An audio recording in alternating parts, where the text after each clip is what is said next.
Hello ji, अस्सलाम वालेकुम। This is Siddharth. Welcome back to trade visa YouTube channel. आज हम दोबारा KC 100 को वैल्यू लेंगे। कुछ बात करेंगे मॉनेटरी पॉलिसी के बारे में, कुछ ऑयल प्राइसेस की बात करेंगे, और पिछली वीडियो में जो हमने डिस्कस किया था और आज मार्केट किस तरह परफॉर्म किया वो देखेंगे। वीडियो स्टार्ट करने से पहले कुछ अनाउंसमेंट्स हैं। हमारे जो प्रीमियम ग्रुप के रेट्स चल रहे थे, वो चल रहे थे ये क्वार्टरली 12,000, फिर हाफ मंथ, इस तरह। अब जो प्रीवियस जो हमने डिस्काउंट्स लगाते थे ना, तो वो ये डिस्काउंट्स लगाते थे जो क्वार्टरली के लिए इतने इतने पैसे थे। और अब ये जो डिस्काउंट्स है ये हमने लाइव किए हैं तकरीबन एक हफ्ते के लिए। तो कुछ लिमिटेड सीट्स ही हैं। जितना जल्दी आप ज्वाइन करेंगे आप इस डिस्काउंट को अवेल कर सकते हैं। प्लस जो हमारा चार्ट एनालिसिस जो टेक्निकल कोर्स है वो स्टार्ट हो रहा है, और उसके भी डिस्काउंट्स अभी चल रहे हैं 49,000 में। बाद में ये महंगा हो जाएगा, ठीक है। और ये है कि जो हमारे बैच 1 के स्टूडेंट्स हैं वो अच्छे गेंस भी बना रहे हैं। और अगर आप लोगों को उनके टेस्टिमोनियल्स चाहिए तो वो भी आपको मिल जाएंगे। स्क्रीन पे आपके पास नंबर शो हो रहा होगा, कांटेक्ट कर सकते हैं फॉर एनी सर्विस। अच्छा, तो अब KC 100 की बात करते हैं। KC 100 में हमने पिछली दफ़ा जो बात की थी ना, मेजरली हमने फंडामेंटल्स और क्रूड ऑयल की बात की थी। आज चूंकि हमें KC 100 दिखा है 9,000 पॉइंट्स प्लस, जिसमें हमने देखा हॉल्ट भी हुई थी आज मार्केट, और पॉजिटिव हॉल्ट हुई थी। कल नेगेटिव हॉल्ट हुई थी, आज पॉजिटिव हॉल्ट हुई थी, और ये हमें आज इस सिचुएशन देखने को मिली।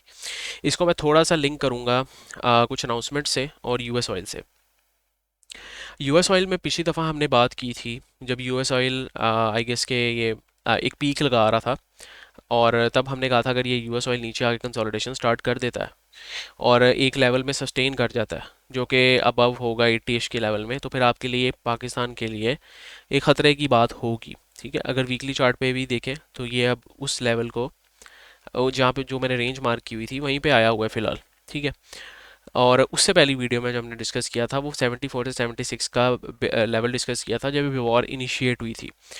अब इसके पीछे जो है सारी चीज़ें हैं ना, इसको लिंक अप करते हैं। मेरा मकसद ये है कि आप लोगों को समझाना कि ये सारी चीज़ें कैसे काम करती हैं। अच्छा, मार्केट में अगर मैं चार्ट को स्पेसिफिकली देखूं, KC 100 को अगर मैं स्पेसिफिकली जाके देखूं, तो मार्केट में मुझे KC 100 आज का दिन तो बुलिश था, गैप अप ओपन हुआ है, लेकिन कल का दिन गैप डाउन ओपन हुआ था। मतलब कि कल के दिन हमें एक तो गैप डाउन ओपन मिला और तकरीबन 11,000 पॉइंट्स की मंदी भी देखने को मिली।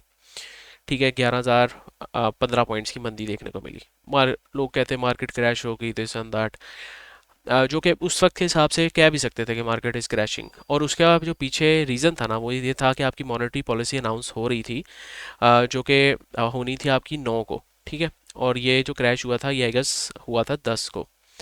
हाँ, 9 को ही हुआ था। अब 9 को अनाउंसमेंट आनी थी और मोस्टली एनालिस्ट एक्सपेक्ट कर रहे थे कि आपकी जो मॉनेटरी पॉलिसी है उसमें इंटरेस्ट रेट्स आपके बढ़ेंगे, एंड दे वर एक्सपेक्टिंग कि आपके इंटरेस्ट रेट 0.5% से 1% बढ़ सकते हैं, जो कि मार्केट के लिए आपको पता है इंटरेस्ट रेट्स आर नेगेटिव। अब वो जिसकी वजह से हमें 11,000 पॉइंट्स की मंदी भी देखने को मिली। अब इंटरेस्ट रेट्स क्यों एनालिस्ट एक्सपेक्ट कर रहे थे कि बढ़ने चाहिए? अब एनालिस्ट इसलिए एक्सपेक्ट कर रहे थे क्योंकि जो आपका US ऑयल है, जो इसको हम क्रूड ऑयल कहते हैं, उसकी प्राइसेस बहुत ज़्यादा इंक्रीज़ हो रही थी।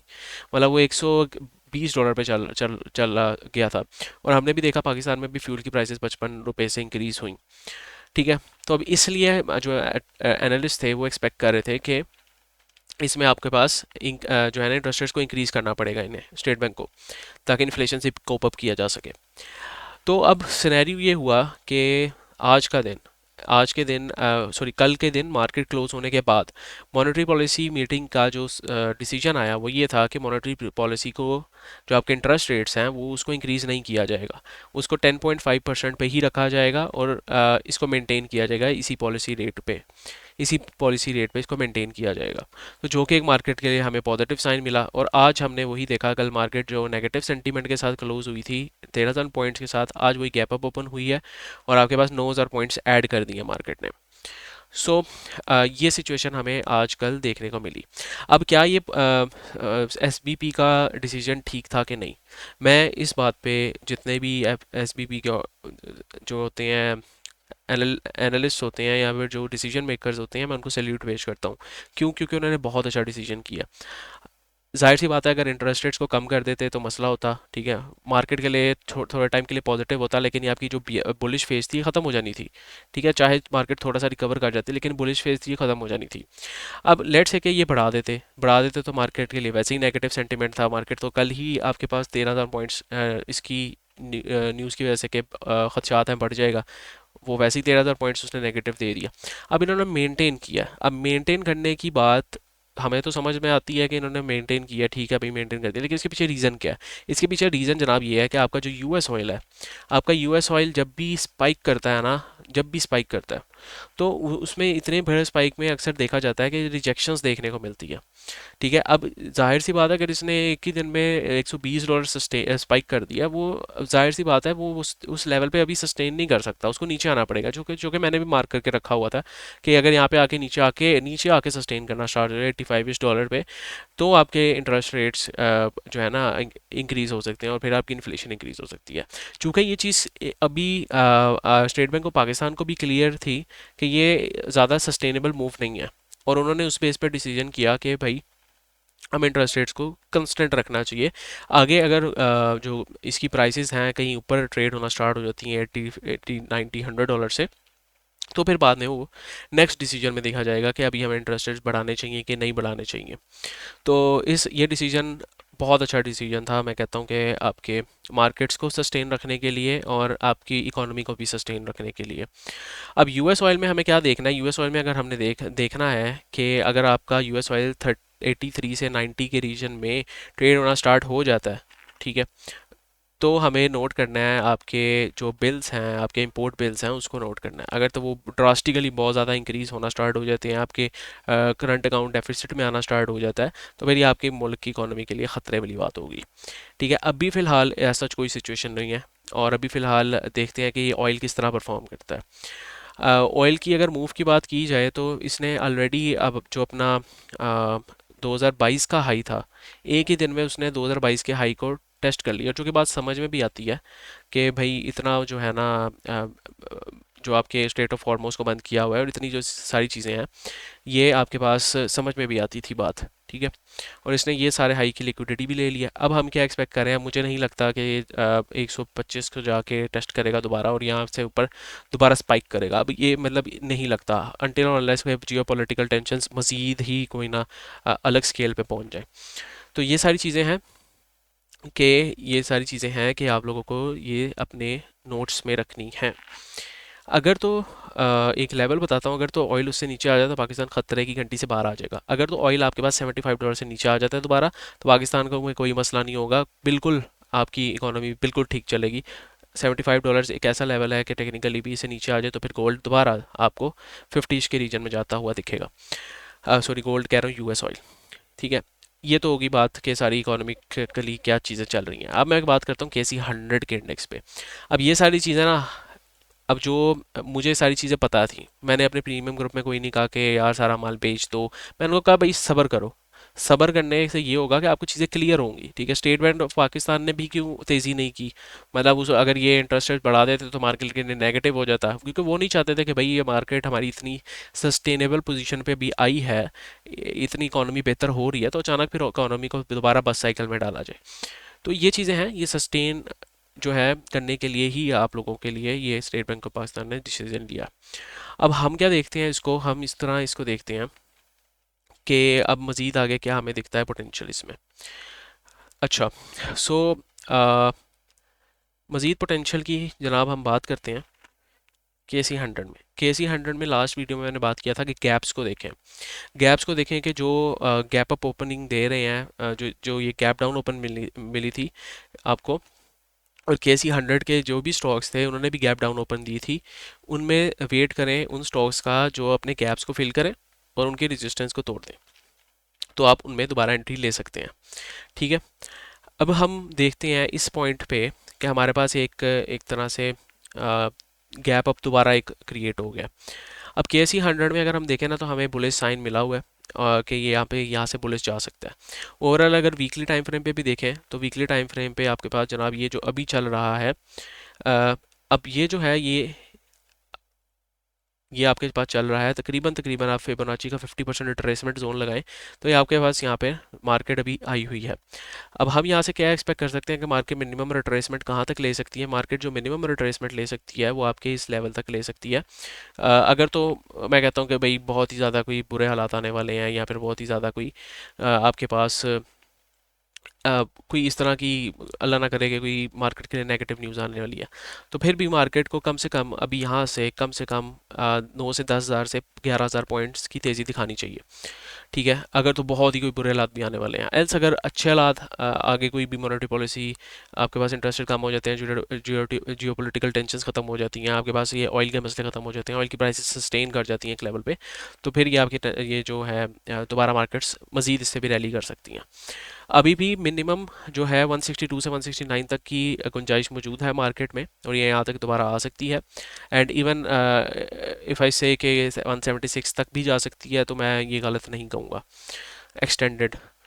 अब अ, अब जिस तरह की मैंने नोज़ की बात की थी पिछली वीडियो में, आरएसआई में सारे पॉइंट्स अपने क्लियर करता हूँ दोबारा। जो मैंने नोज़ की बात की थी आरएसआई में, अगर वो देखें हम नीचे नोज़ जा रही थी, अब वो दोबारा नोज़ फ्लैटन हो गई है। अब नोज़ जो फ्लैटन हो गई है, अब इसके ऊपर दोबारा जो स्पाइक अप मिलेगा उसके बाद ये रैली करना स्टार्ट कर देगा। डेली टाइम फ्रेम पे देखें तो आपके पास ऑलरेडी ये जो है डिमांड जोन में आरएसआई आया हुआ है और ये यहाँ से ऑलरेडी आपको बाई सिग्नल दे चुका है। अब बाई सिग्नल यहाँ से तो मिल गया है, अब हमें क्या करना चाहिए इस बाई सिग्नल पे? या तो दो स्टांस हो सकते हैं कि इसी में डेली चार्ट में पहला स्टांस ये हो सकता है कि आप जनाब इस लेवल का वेट करें कि इस लेवल में दोबारा के सी 100 एंटर हो और यहाँ पे सस्टेन करे, एक आध कैंडल डाल दे, कोई मसला नहीं है। और तो आप अपने फेवरेट स्टॉक्स उठाएं और इसको दोबारा आई करें इस लेवल तक जाने के लिए। मतलब कि ये है कि 152 153 154 के लेवल पे दोबारा के सी अगर आपको मिले तो ठीक है, अपने हाई इंडेक्स वेटेड स्टॉक्स उठा लें जो ऑलरेडी अपने टॉप से बहुत गिरे हुए हैं, और फिर आए करेंगे के सी जाके 165 से 166,000 पे जाके रिट्रेसमेंट दे कोई, तो फिर आप उन स्टॉक्स में अच्छे नफ़े बना के निकल सकते हैं। अब ये स्टॉक्स मैंने पिछली वीडियो में डिस्कस भी किया था, जिस तरह के आपके पास ओजीडीसी हो गया। ओजीडीसी बड़ी अच्छी लेवल पे पोजीशन पे मिल रहा था और इसने भी पिछले जो गैप की बात की थी, इसने उस गैप को ना तो फिल किया और बल्कि उस गैप से ऊपर आज क्लोजिंग भी दी है। तो अभी भी कैसी जो ओजीडीसी है हमें अच्छा लग रहा है, अभी इस पॉइंट पे भी आपको वो नीचे भी मिले तो दोबारा इसको एक्यूमुलेट किया जा सकता है। और इसमें भी जो आरएसआई का लेवल है बहुत अट्रैक्टिव लेवल पे भी फिलहाल हमें मिलता दिख रहा है। और ये इसकी कम से कम मैं समझता हूँ कि 307 से आपके पास 317 की रैली तो कहीं नहीं गई। और ये चीज़ें मैंने अपने बैच जो हमारे बैच का अलमनाई ग्रुप है वहाँ पे भी शेयर की थी, ये मैंने अपने प्रीमियम ग्रुप में भी शेयर की थी और ये मैंने आपको कल की परसों पिछली वीडियो में भी बताई थी। इसके अलावा मारी को डिस्कस किया था, मारी भी हमें एक अच्छे लेवल पे दिख रहा था, यहाँ पे हमें स्पाइक भी देखने को मिला। अगर हम वीकली चार्ट भी देखें तो हमें यहाँ पर स्पाइक भी देखने को मिल गया। सो मारी भी मैंने जो मुझे रेगुलर फॉलो करते थे, मारी में भी मैंने कहा था कि अगर ये अभी ये जो 700 के लेवल पे है थोड़ा महंगा है, अगर तो आपको नीचे आके आता मिलता है 500 के लेवल पे, इसको भर भर के उठा सकते हैं अपने लॉन्ग टर्म के लिए, फ्यूचर के लिए। अभी भी मारी में हमें एक अच्छी मूव देखने को मिली, बट इसने क्लोजिंग जो है ना ये अच्छी नहीं थी। एक आज इसने मूव तो एक अच्छी लगाई बट क्लोजिंग अच्छी नहीं मिली हमें इसमें। अभी हम क्या वेट करेंगे, ये जो इसका कल का लेवल था 630 का लेवल, ये 630 के लेवल के ऊपर क्लोजिंग दे दे कल परसों जब भी मिल जाए आपके, तो आप इसको दोबारा ले सकते हैं with stop loss of 545 for the target of 747 से 780 तक के। ओवरऑल मारी भी आपके पास बुलिश है। तीसरी हाई इंडेक्स वेटेज स्टॉक में आपके पास एफएफसी भी आ जाता है, एफएफसी में भी काफ़ी ज़्यादा अभी हमने एक तेज़ी देखने को मिली है। और यहाँ पे भी अगर बात करें तो यहाँ पे भी आपके पास वीकली में यहाँ पे वीकली में अभी थोड़ा सा ना नोज़ क्रिएट नहीं हुई, इसमें अभी नोज़ को क्रिएट होने में शायद ये वीक लग जाए। तो यहाँ पे एक थोड़ा सस्टेनेबल पोजीशन में आए, इवन आपका 513 पे, 519 पे, 520 पे ये वीकली क्लोजिंग दे दे, तो ये एक नोज़ क्रिएट हो जाएगी और फिर आए कर सकते हैं इसको again for the targets of 630 670 तक के। सो जो है आपके स्टॉक जो है अच्छी प्राइस पे आपको मिल रहे हैं अभी फ़िलहाल, इसको एक्यूमुलेट किया जा सकता है। फिर आपके पास एंग्रो होल्डिंग्स है, एंग्रो होल्डिंग्स तो आपको पता है चीता शेयर है। आज भी ये जनाब आपके पास तकरीबन तकरीबन इसने जो है आपको जो गेन दिया है 1.78% का दिया है, चूँकि मार्केट सॉरी आज नहीं इस वीक दिया है, आज इसने तकरीबन आपको 10% का गेन दिया जो कि कैप हुआ ही है। और अगर बात करें वीकली टाइम फ्रेम में, वीकली टाइम फ्रेम में इसमें नोज क्रिएट हो चुकी है और एक्सपेक्टेशन है कि ये यहाँ से रैली करता भी आपको दिखेगा। अच्छे डिमांड जोन में आया हुआ था, एचएल पे आया हुआ था और ये दोबारा आपको उम्मीद कर सकते हैं कि 280 से 300 का लेवल दोबारा दिखाएगा। तो ये सारी चीज़ें हैं, ये सारे एनालिसिस हैं मेरे। अगर आप चाहते हैं कि इस तरह का एनालिसिस करें, आप हमारा बैच ज्वाइन कर सकते हैं और एलमनाई ग्रुप का कोई पार्ट बन सकते हैं। हमारी सर्विसेज लेना चाहते हैं, सर्विसेज भी ले सकते हैं। तो आई होप कि आपको ये वीडियो पसंद आई होगी। वीडियो पसंद आई है तो मस्त like share subscribe. Next time के लिए भाई को इजाज़त दीजिए, दुआ में याद रखें, अपना बहुत सारा ख्याल रखें। डिस्क्रिप्शन में चैनल व्हाट्सएप चैनल का लिंक है, वो ज़रूर ज्वाइन कर लें। अल्लाह हाफिज़।